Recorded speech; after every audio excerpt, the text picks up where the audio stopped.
Check tire pressure warning lights on in a Honda HRV.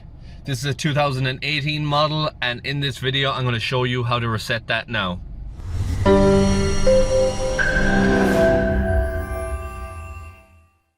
Alright, so the first thing you want to do is make sure that you don't have any puncture or any damaged wheel. Check all the pressures and rectify any issues you have. Once you have that done, you can go about and reset this light. And to reset that warning, you very simply come down to the steering wheel here, flick through the options by using the toggle. When you get to that one, you press select, goes in, you flick through it, get to the deflation warning system, click select again, and then you reset it by clicking initialize.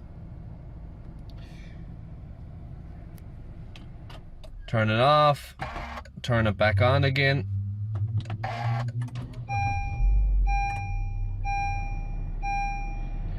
And as you can see, that warning has now been reset. I hope you enjoyed this video. I hope you found it useful. If you did, please like, share, comment, and subscribe. And I hope to see you in the next one. Thanks for watching.